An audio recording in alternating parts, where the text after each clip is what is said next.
Anime के शुरुआत में ही मेन कैरेक्टर सुसाइड करने जा रहा होता है और वहां से चट्टान के ऊपर से वो कूद जाता है। कूद जाने के बाद वो कूदते कूदते समझता है कि मैं इस दुनिया में एक बोझ हूँ, और इसके बाद सीन चेंज होता है और हमारा मेन स्टोरी यहाँ से स्टार्ट होते हैं। तो कहानी को ध्यान से सुनना और जाके इस एनिमे को जरूर ट्राई करना, जरूर देखना। बिल्कुल न्यू एनिमी है। एनिमी के स्टार्ट में हमें दिखाया जाता है कि डंजन में 2-3 बंदे मिलकर गए होते हैं। उनमें से एक हमारा मेन कैरेक्टर भी होता है, और वहाँ पर डंजन में उन तीनों मिलकर हमारा जो मेन कैरेक्टर वो सबसे लो क्वालिटी का हंटर होता है। उसे सिर्फ टूल्स रखने का परमिशन होता है और किसी भी चीज का परमिशन नहीं होते मेन कैरेक्टर के पास। और वो 2 और बंदे होते हैं जो हंटर होते हैं, वो दोनों सिर्फ शिकार करते हो। वो दोनों मिलकर 1-2 छोटे छोटे मॉन्स्टर को शिकार कर लेते हैं, और शिकार करने के बाद वो मेन कैरेक्टर को बोलता है कि इसमें से जो कलेक्ट होने वाला है मॉन्स्टर का पार्ट, उसे कलेक्ट करो। तो मेन कैरेक्टर उस मॉन्स्टर पार्ट को कलेक्ट करने लगता है, और कलेक्ट करते समय वो सोचता है कि 4 टाइप का हंटर होता है। उसमें से सबसे पहला लेवल का जो हंटर होता है वो बहुत ज़्यादा पावरफुल होता है, वो मेज वगैरह बन जाए। और दूसरा लेवल का जो हंटर होता है वो जो होता है वो मरीन फोर्स में जाते हैं। एग्जाम्पल के लिए वो कोई आर्मी बन जाता है, कोई रॉयल गार्ड बन जाते हैं, इस तरह की बन जाता है। और जो कॉमनर होते हैं हमारे जैसा, वो सिर्फ फार्मिंग करते हैं, और बड़ा हंटर का वो सपोर्ट करता है, यानी हंटिंग गिल्ड में वो सपोर्टर की एज अ सपोर्टर की तरह काम करता है। उसके बाद वो बोलता है मैं भी कॉमनर में से ही बिलोंग करता हूँ, और मेरा पेरेंट्स जो है उसका डेथ हो गया है, सो मैं अकेला ही अभी रह रहा हूँ और मैं अकेला ही सरवाइव कर रहा हूँ। और उसके बाद वो जो मेन कैरेक्टर है उसे फिर से दिखाया जाता है, वो मॉन्स्टर जो होता है उसका जो बॉडी पार्ट है उसे कलेक्ट करते समय का सीन। और उसके बाद मेन कैरेक्टर को बहुत ज़्यादा दिक्कत हो रहा होता है उसका तीत निकालने में, क्योंकि वो बहुत ज़्यादा हार्ड होता है। तो मेन कैरेक्टर उस हंटर से पूछते हैं कि मेरी मदद करो। तो हंटर जो है वो ज़्यादा भड़क जाते हैं और उसे पीटने लगता है, बहुत ज़्यादा पीटते हैं और बोलते हैं कि तुम खुद ही कर लो।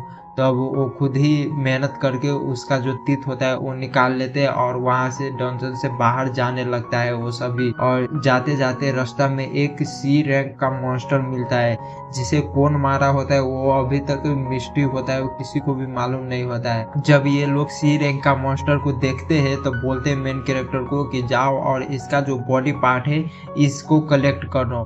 और उसका भी बॉडी पार्ट कलेक्ट कर लेता है, और मेन कैरेक्टर बोलता है कि ये डंजन जो है वो छोटे लेवल का डंजन है और इसमें इतना बड़ा मॉन्स्टर आ नहीं सकता है, जरूर कोई गड़बड़ है, हमें यहाँ से चला जाना चाहिए। लेकिन वो लोग बात नहीं मानते हैं और आगे फिर से जाने लगता है। आगे जाते ही जाते एक और मिलता है, उसी तरह का मॉन्स्टर मिलता है सी लेवल का, और उस मॉन्स्टर का भी बोलता है कि इसका भी बॉडी पार्ट तुम कलेक्ट कर लो, अगर तुम नहीं कलेक्ट करोगे तो मैं तुम्हें गिल्ड से निकाल दूंगा। तभी मेन कैरेक्टर सोचता है कि अभी तक मुझे कोई भी गिल्ड में नहीं शामिल किया गया है, कोई भी एडवेंचर गिल्ड में अभी तक मुझे नहीं लिया गया, अगर ये भी निकाल देता है तो मैं अपना जीवन कैसे गुजारा करूँगा।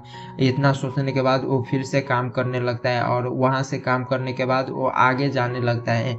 जब आगे जाते हैं तो देखते हैं कि उस सी लेवल का मॉन्स्टर जो है वो बहुत ज़्यादा होते हैं आगे, और इतना जब सभी जीवित मॉन्स्टर होते हैं। और उस मॉन्स्टर को देखकर वहाँ पर जितने भी होते हैं मेन कैरेक्टर और उसका जो और हंटर होता है, 2 हंटर, वो सभी का जो होता है दिमाग खराब हो जाता है और सभी का दिल धड़कने लगता है। बहुत ज़्यादा अट्रैक्टिव ये एनिमी है, सो जरूर इसे देखना। तभी मेन कैरेक्टर बोलता है कि अब क्या करूँगा, यहाँ से भाग भी नहीं सकते क्योंकि ये सी लेवल का मॉन्स्टर है, अगर यहाँ से भागे तो भी मारे जाऊँगा।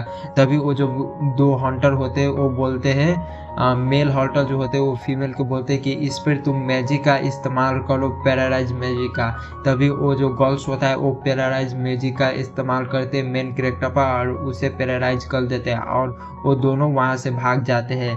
तभी हम देखते हैं कि वो जितने भी सी रैंक का मॉन्स्टर होते हैं वो सभी मेन कैरेक्टर पर हमला कर देते हैं और उसे बुरी तरह से मारने लगता है। तो मेन कैरेक्टर कैसे करके वहाँ से एक स्टोन की मदद से उस सबको बीट करते हैं और वहाँ से भागने लगता है। जब भागने लगता है तो हमें दिखाया जाता है कि वो भागते भागते डंजन के लास्ट में वो चला जाते हैं, और जहाँ से कोई भी रास्ता नहीं होता है। यहाँ पर मेन कैरेक्टर का सिचुएशन ऐसे हो जाता है कि आगे खाए और पीछे कुआं, इस तरह की सिचुएशन हो जाते हैं मेन कैरेक्टर को। तभी मेन कैरेक्टर क्या सोचता है कि मॉन्स्टर के हाथ से मरने से बढ़िया है कि मैं खुद ही कूद जाऊं यहाँ से और अपनी जान दे दूं।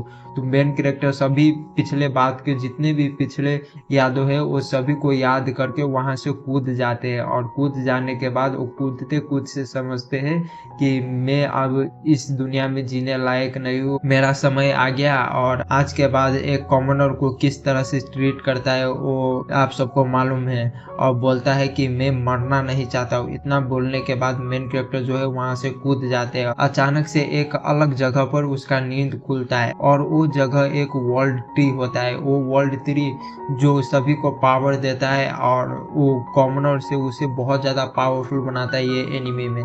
तभी वहाँ पर जो वर्ल्ड ट्री होता है उसे मेन कैरेक्टर थैंक यू बोलते हैं, और थैंक यू बोलने के बाद जो होता है वो बोलते हैं कि मेरा काम तो हो गया, तुमने मुझे हिल किया, इसलिए मैं तुम्हें शुक्रिया कहना चाहता हूँ। और मुझे तो यहाँ से जाना पड़ेगा क्योंकि मुझे जाना ही पड़ेगा, क्योंकि अगर मैं काम नहीं करूँगा तो मैं ज़रूर मर जाऊँगा, भूख से ही मर जाऊँगा।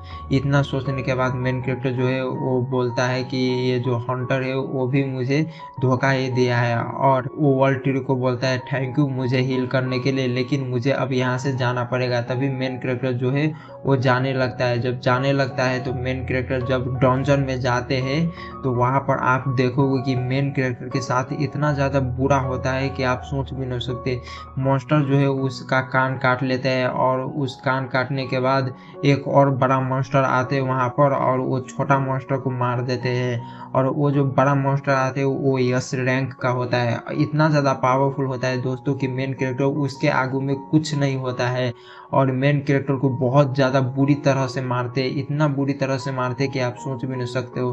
तभी वहाँ पर एक लेडी आते हैं और मेन कैरेक्टर को वहाँ से बचाकर वो ले जाते हैं। मेन कैरेक्टर को ले जाने के बाद वहाँ से मेन कैरेक्टर जो है वो ट्री हाउस फिर से वर्ल्ड ट्री के पास चला जाता है, और वहाँ पर फिर से उसका नींद खुलता है। तो नींद खुलता है तो वो एक लेडी को देखते हैं, और वो कोई नहीं है, वो एक वर्ल्ड ट्री का सोल होता है, और वही बोलता है कि मैंने तुम्हें हिल किया हो और मैं तुम्हें प्रोटेक्ट कर रहा हूँ। तभी मेन कैरेक्टर जो है वो बोलता है कि मेरा आई भी खराब हो गया था, मेरा आई भी वो मॉन्स्टर ने मेरे आई को डिस्ट्रॉय कर दिया था, तुमने हिल किया हो। तभी उसका मदर आते है उस गर्ल्स का और बोलता है कि वर्ल्ड ट्री का स्पिरिट आई है ये, आज से तुम एक कॉमनर नहीं होगे और आप तुम यहाँ से जा सकते हो। वर्ल्ड ट्री का स्पिरिट होता है, वो बोलता है मदर इसे अभी मत भेजो, इसे बाहर भेजो तो ये जरूर मर जाएगा और इसका डेथ हो जाएगा। इतना बोलने के बाद वो जो होता है वो बोलता है उसका मदर ठीक है, आज से मैं इसे ट्रेन करूँगा यहाँ पर,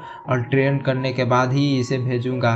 तभी उसे दोस्तों बहुत ज़्यादा ट्रेन करने लगता है, और ट्रेन करते करते इतना ज़्यादा उसे ट्रेन करता है कि आप सोच भी नहीं सकते, इतना ज़्यादा पावरफुल बना देता है। और इसके साथ ही पावरफुल बनाने के बाद फिर से उसे डंजन में ले जाते हैं और वहाँ पर उसे ट्रेन करता है। और वो जो गर्ल्स होता है वो बहुत ज़्यादा शाय होते हैं, तभी मेन कैरेक्टर को कुछ भी बोलता है तो वो शर्मा जाते हैं, इतना ज़्यादा शाय होते हैं। और आप देखोगे कि जब मेन कैरेक्टर का कैरेक्टर डेवलपिंग तो आपको गूस बम्स आ जाएगा, क्योंकि ये बिल्कुल सोलो लेवलिंग जैसा है और इसका स्टोरी भी बिल्कुल सोलो लेवलिंग जैसा है। और इसके बाद क्या करते हैं दोस्तों कि वो जो लेडी होता है वो बोलता है ठीक है कोई बात नहीं, मैं अपनी बेटी के कारण से तुम्हें यहाँ पर ट्रेन करूँगा, और खुशी के मारे वो गले लगाने लगता है और उसे उन दोनों को गले लगा लेता है। और इसके साथ ही हमारा फर्स्ट एपिसोड एंड हो जाता है। आगे देखेंगे कि सेकेंड एपिसोड में क्या होता है। मिलते हैं नेक्स्ट वीडियो में। आरिगातो।